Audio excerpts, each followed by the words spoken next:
Speaker के पास गए हम एंड हमने कहा कि देखिए हम स्टूडेंट इशू पे डिस्कस करना चाहते हैं और स्पीकर ने हमें कहा कि डिस्कशन के लिए उन्हें सरकार से पूछना है। मतलब आप समझिए, speaker is telling us that to debate in parliament he has to take permission from the government. He is openly telling us that. ठीक है, देखिए इशू स्टूडेंट्स की है, यूथ के फ्यूचर की है, और ये जो किया जा रहा है, लोगों को मारा जा रहा है, पीटा जा रहा है, this is completely un Indian. Modi ji has not even apologized for what has happened yesterday. Now, ये जो युवा हैं, ये एजुकेशन सिस्टम के बारे में, टेस्टिंग सिस्टम के बारे में प्रोटेस्ट कर रहे हैं। पूरा देश जानता है कि education system, testing system is broken. It has ceased to exist. Testing system has been hollowed out by termites. That is all they're saying. Nothing wrong with it. We've been saying it. I've been doing presentation after presentation about this. Why is the Prime Minister silent? What is the reason? He should apologize to the students and he should stop this nonsense of police people thrashing students. This is completely wrong.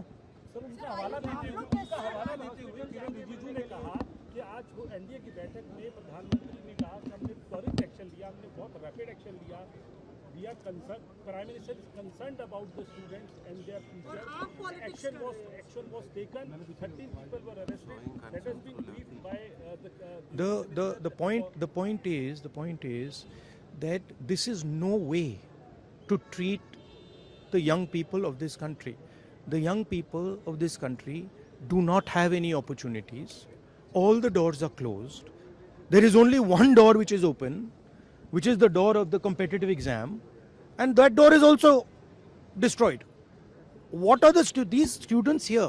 They are not just complaining about the education system. They are complaining about their future. They are saying that in this country today, because of Mr. Adani and Ambani, because of the RSS complete takeover of the education system, because of the pracharaks becoming vice chancellors of universities, we have no future. That's what they're saying. This is not just about education. This is about the future of young people. They watch, they look at Mr. Ambani's wedding and they watch 1,000 crores being spent over there, and they have no money to open a business if they want. They have no future. That is what this is about. This is much bigger than simply education. This is the students of this country saying, in India, we have no future. We want a future. This is legitimate. There's nothing wrong with this. And instead of saying that, okay, we are going to work to improve the education system, we are going to work to fix the testing system, Prime Minister, I don't know what he's doing. So that's the story. So are you going to meet the injured students? Of course I'm going to meet the injured students. Dharmendra Pradhan की स्थिति से कम में आप लोग मानेंगे? This is Dharmendra Pradhan, he's an intermediary. Absolutely he should resign. But Dharmendra Pradhan hasn't beaten up these students. Home Minister has. He should resign. And Home Minister reports to Prime Minister. He should resign. What is going on?